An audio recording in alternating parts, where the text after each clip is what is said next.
বিসমিল্লাহির রহমানির রহিম। সুপ্রিয় দর্শক মণ্ডলী, সহযোগিতা টেলিভিশনের পক্ষ থেকে সবাইকে আন্তরিক মোবারকবাদ জানাচ্ছি। আমি মোহাম্মদ সাজিদুল ইসলাম সাজু।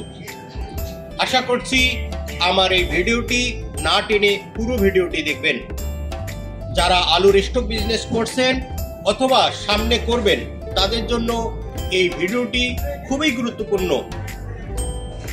আজ আমি আলোচনা করব এফ গ্রেড আলু সম্পর্কে। এফ গ্রেড আলু কি সেটি সম্পর্কে জানা অবশ্যই প্রয়োজন। এখন আমি দেখাবো এফ গ্রেড আলুর চিত্র। এটি হচ্ছে একটি আলু। এই আলুটি হচ্ছে এফ গ্রেডের আলু। দেখুন, আলু চেনার আগে আগে জানুন এফ গ্রেড কি। আলুর grade A, B, C, D, E, F, এই 6টা গ্রেডের আলু হয়। এই 6টা গ্রেডের আলুর মধ্যে যে আলু পোকা খেয়েছে বা দাগ এসেছে অথবা সেটি আর ব্যবহারগত নয়, সেটি হচ্ছে এফ গ্রেডের আলু। আর এফ গ্রেডের আলু কোনোভাবেই স্টোরেজ করা উচিত নয়, তাহলে স্টোরেজের ভাড়া তোলাই সম্ভব নয়। এখন আমি আরো একটু বিষয় জানাচ্ছি। আলুর বস্তা বেঁধেছে, এইরকম আলুর বস্তা বেঁধে আলু সংরক্ষণ করা উচিত নয়, কোনোভাবেই উচিত নয়।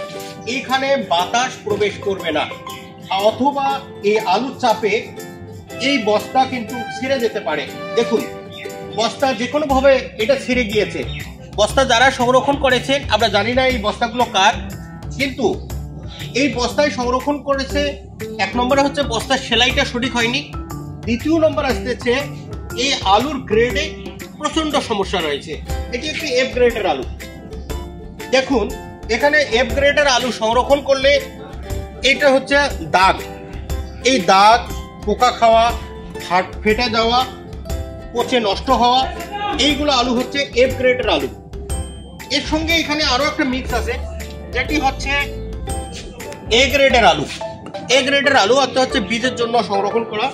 এই আলু যখন সংরক্ষণ করবেন তখন অবশ্যই ভালো কোনো অথবা নির্ভরযোগ্য কোনো এজেন্ট কমিশন দিয়ে আপনারা আলু কিনুন, অথবা আপনি নিজে দাঁড়িয়ে থেকে আলু কিনুন।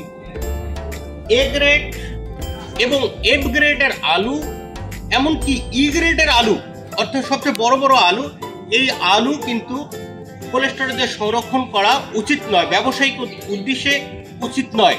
এতে দেখা যাচ্ছে যে যিনি স্টোরে স্টক করবেন তার জন্য সম্পূর্ণ ঝুঁকির মধ্যে থাকবে।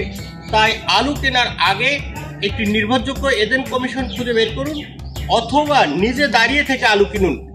এ গ্রেডের আলু অথবা এফ গ্রেডের আলু কখনো সংরক্ষণ করবেন না। এটি খাওয়ার জন্য ব্যবহার করার উপযুক্ত নয়। এই আলু সংরক্ষণ করলে আলুর ব্যবসায় ঝুঁকি থাকবে এবং সর্বোচ্চ লস হওয়ার সম্ভাবনা রয়েছে।